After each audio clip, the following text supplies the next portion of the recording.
لە چوارچێوەی کاری پیشەیی و وەک ئەرکێکی نیشتیمانیانە و مرۆڤ دۆستانە تۆڕی میدیایی کۆمەڵ کەمپینی پشتیوانی بۆ گەڕانەوەی مافی یاسایی سزادراوانی مانگرت و بەپێی یاسا و بنەماکانی مافی مرۆڤ ڕادەگەیەنێت. داواش لە هاوڵاتیان بەگشتی و پارێزەران و یاساناسان و پەرلەمانتاران و مامۆستایانی زانکۆ و مامۆستایانی ئاینی بە تایبەتی دەکات پشتیوانی خۆیان بۆ ئەو کەمپینە دەرببڕن. تۆڕی میدیایی کۆمەڵ ڕای دەگەێنێت ئامانجیان لەو کەمپینە بە هیچ شێوەیەک یاساشکێنی و هاندان بۆ تاوان و پشتیوانیکردن لە تاوانباران نییە، بەڵکو پاشڕاوێژ و تاوتوێکردنی پرسی ئازادبوون بە مەرج لەگەڵ زۆرێک لە پسپۆڕانی یاسایی کەمپینەکە هاتووەتە ئاراوە کە باوەڕیان وایە ئەوانەی لە چاکسازیەکاندا مانیان گرتووە مافی خۆیانە بەپێی یاسا بەرکارەکان ئازادبوون بە مەرج بیانگرێتەوە. ئەزانی چۆنە ئێمە هیچ شتێک هەر نادەین، یعنی ئێمە کەس هەن نادەین لەوەی کە ینی باوا بڵین بە میکانیزمێک خۆت بە سایکۆلۆژیایەکی خراپ کار بکە.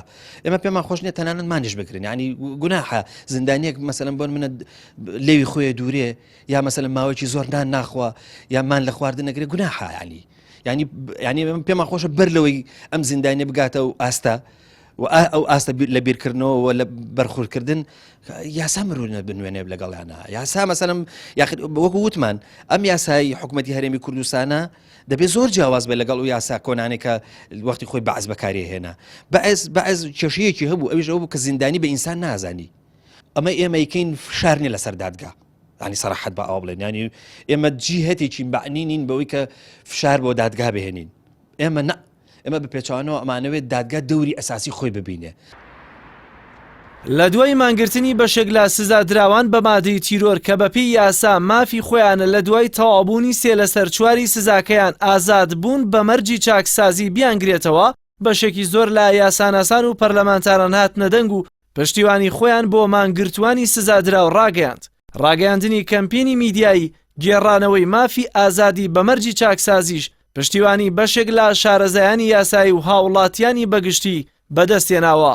ئازادبوون بە مەرج دەرفەتێکی یاساییە لە یاسایی ئوسولی محاکەماتی جەزایی لە مادەی 331 دراوە بە کۆی حکومدراوان جگە لەو 5 حاڵەتی کە ئیستیسنا کراون و هەڵاواردنێک نانگرێتەوە. گینە تەواوی حکومدراوان پاژەوەی ئەو مەرجانیان تیاوەتی دیەکە بریتە لە چاکسازبوونیان و باشبوونیان و راپۆرتێ بەرزەکرێتەوە بۆ ئیدارەی سجنەکە.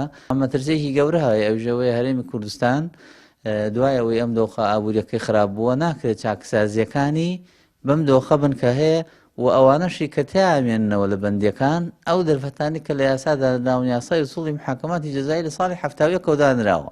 ئەم دەرفەتە یاساییە بە تایبەت بەشێک لەوانە بەتوانین بڵێن بەشێکی زۆریان هەم چاکساز بوون هەم ئێستا دوای دابڕانیان لە خوێندنەگەڕێنەوە بە خوێندن بیستومە ژمارێکی بەرچاویان ئێستا چوونەتە زانکۆ بە بەندی خوێنن. کەواتە ئەم دەرفەتە تەواو یاساییە. من بەش بە حاڵی خۆم وەکو یاساییەک پشتیوانی گەورە لە کەمپینی کەناڵی یاسمانی پەیامەکەم بۆ پشتیوانیکردن لە وەرگرتنی ئەم دەرفەتە و ئاسانکاری بۆ ئازادبوونیان بە مەرجی ئەوەی کە ئێمە تەواوی و کەسانی کە حکوم دراون چاکساز ببن لەگەڵەوەشی داد و پاتێکەکەم و کارگیز هەڵمەتەکەی پەیام و قسەی ئێمە ناچێتە خانەی بەرگری لە تیرۆر لە کەسی تیرۆریست وە کەسێک کە تاوانکارە.